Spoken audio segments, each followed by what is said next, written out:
राज्य सरकार और केंद्र सरकार में अगर दो अलग अलग पार्टियों की सरकार हो तो उनमें आए दिन किसी न किसी विषय को लेकर के विवाद बना रहता है। पर बड़े दुख की बात तब हो जाती है जब इस विवाद का मोहरा विश्वविद्यालय अनुदान आयोग को बनाया जाए, विद्यार्थियों को बनाया जाए, शिक्षण संस्थानों को बनाया जाए, डिग्रियों को बनाया जाए और डिग्री के मोहरा बना करके उस पर विवाद किया जाए। तो ऐसा एक मामला आया है बंगाल सरकार और यूजीसी के बीच विवाद का। विवाद क्या है? डिग्री विवाद है। एमफिल की डिग्री को लेकर के विवाद है। मैं आप लोगों को मामला समझा देता हूं। मामला ये है कि 2022 में यूजीसी ने रेगुलेशन जो बनाया था और उसमें हायर एजुकेशनल इंस्टीट्यूट को ये मना किया था कि अब से जो है वो एमफिल प्रोग्राम नहीं होगा। एमफिल प्रोग्राम को खत्म कर दिया था। ऐसा नहीं है कि जिन्होंने पहले एमफिल किया हुआ है उनको उनकी वैल्यू खत्म हो गई है। जिन्होंने पहले एमफिल किया था उन्हें तो उसका लाभ मिलेगा, पर नई एमफिल अब नहीं कराई जाएगी क्योंकि उसकी कोई वैल्यू नहीं है। और इसको जो है आगे इन्होंने मना भी किया था कि 2022 के बाद से अब एमफिल नहीं कराई जाएगी। पर 2023-24 के प्रोग्राम के लिए 2023-24 में जो है कुछ विश्वविद्यालयों ने अपना एमफिल का नोटिफिकेशन निकाल दिया। उसमें बंगाल की ओर से कुछ विश्वविद्यालय हैं जिन्होंने ये नोटिफिकेशन निकाला है और यूजीसी ने ये नोटिस निकाल करके 26 दिसंबर को ऐसा कहा था कि जिन्होंने नोटिफिकेशन निकाला है उन्हें ये तुरंत रिक्वेस्ट किया जाता है कि वो इसको एडमिशन को लेकर के जो है तुरंत उसको स्टॉप कर दें, एडमिशन प्रोसेस को तुरंत रोक दें ताकि बच्चे जो है एमफिल प्रोग्राम में बिना बात एडमिशन ना लें। और बच्चों को भी जो है वो कहा गया students are advised not to take admission in MPhil programme. जब इन्होंने मना कर दिया, डिग्री की वैल्यू नहीं है, डिग्री को खत्म कर दिया गया है, फिर विश्वविद्यालय अपनी ओर से नई डिग्री को नहीं निकाल सकता।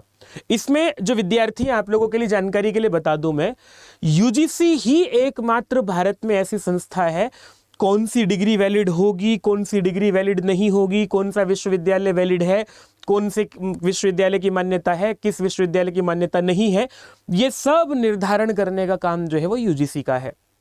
यूनिवर्सिटी ग्रांट कमीशन, किसको अनुदान देना है, किसको अनुदान नहीं देना है, ये सब काम यूजीसी का है।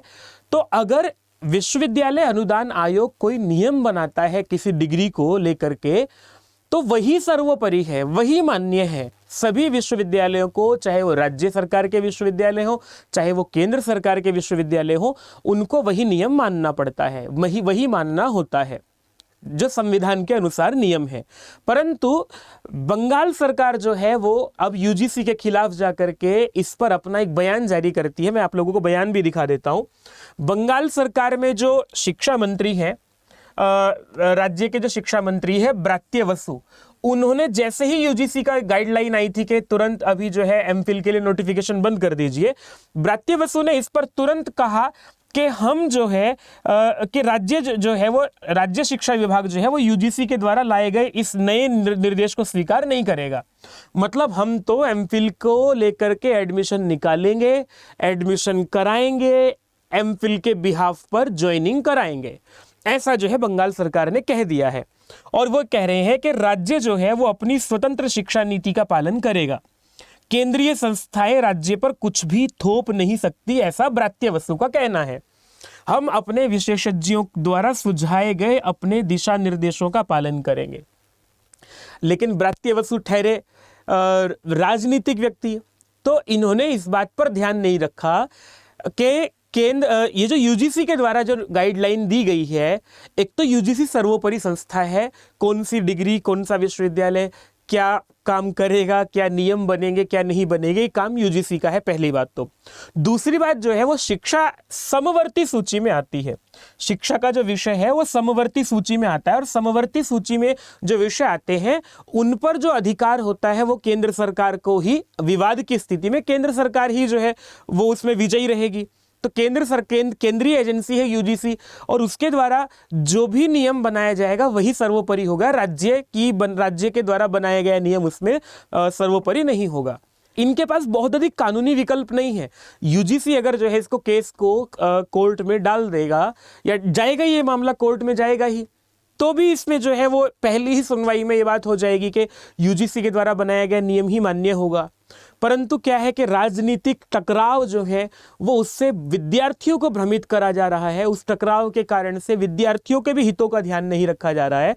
ये बड़ी गड़बड़ बात है। तो हमारा काम आप लोगों के साथ ये है कि जब भी आप लोगों को कोई ऐसे गुमराह कर रहा होता है, आप लोगों को सही रास्ता बताना हमारा काम है। इसलिए मैं आप लोगों के बीच में सेशन लेकर के आया था कि भले ही कोई व्यक्ति एमफिल में एडमिशन ले ले, आपको वैसे तो एडमिशन नहीं लेना चाहिए क्योंकि यूजीसी ने मना कर दिया है।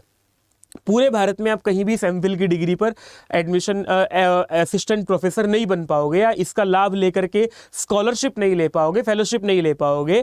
एमफिल के क्या काम होते हैं मैं आप लोगों को थोड़ा सा ये बता देता हूं। एमफिल से आप लोगों को क्या क्या फायदा होता है ये पता कर लो। पहली बात तो अगर आप लोग जो है एमफिल के आधार पर अब तक आप लोग फेलोशिप ले सकते थे, है ना, इससे आप लोगों को जो है वो फेलोशिप मिलती है। पहली बात तो जो कि कौन देगा, वो फेलोशिप देता है यूजीसी, और यूजीसी जो है फेलोशिप इस पर नहीं देगा। अगर किसी ने जेआरएफ किया है, एमफिल में एडमिशन लेता है, फेलोशिप के लिए यूजीसी के पास जाएगा और यूजीसी इस पर फेलोशिप देने से मना कर देगा। दूसरा फायदा ये होता है कि जब आप लोग जो है असिस्टेंट प्रोफेसर के लिए आवेदन करते हो, असिस्टेंट प्रोफेसर के लिए आवेदन करने पर एमफिल के नंबर मिलते हैं। एमफिल के जो है वो 7 नंबर पहले मिलते थे, वो अब नंबर नहीं मिलेंगे। तो 7 नंबर का यूजीसी जो है वो मना कर देगा, वो नहीं देगा। कर लो एमफिल, क्या फायदा होगा। इसीलिए विद्यार्थियों आप लोग जो है, सरकारों का टकराव जो है ये कोई बड़ा काम नहीं है, ये रोज का काम है, इनका होता रहता है, राजनीतिक लड़ाइयाँ चलती रहती हैं। पर आप अपना भविष्य ध्यान में रखते हुए ध्यान रखिएगा, आप लोगों को एमफिल की डिग्री नहीं करनी चाहिए। अगर आप लोगों को ये जानकारी आपके हित में लगती है और आपको ये जानकारी समझ में आई है तो आप लोग जो है इस चैनल को सब्सक्राइब कर लीजिएगा, वीडियो को लाइक कर दीजिएगा। कोई प्रश्न है तो वो छोड़ दीजिएगा, मैं आप लोगों के प्रश्न का उत्तर देने के लिए फिर आप लोगों के बीच में उपस्थित होऊंगा। तब तक के लिए नमस्ते। नव वर्ष के इस पावन अवसर पर आप लोगों को बहुत बहुत शुभकामनाएं। 2024 आप सब लोगों के लिए जो लक्ष्य आप लोगों ने अपने निर्धारित किए हैं, कहीं इंटर कॉलेज में अध्यापक बनने का, डिग्री कॉलेज में जो है असिस्टेंट प्रोफेसर बनने का, यूजीसी नेट क्वालिफाई करने का, जेआरएफ क्वालिफाई करने का, जो भी लक्ष्य आप लोगों ने चुने हैं उन लक्ष्यों के लिए पूर्ण परिश्रम कीजिए और ये वर्ष आप लोगों के लक्ष्य पूरा करने वाला हो। इन्हीं शुभकामनाओं के साथ नमस्ते।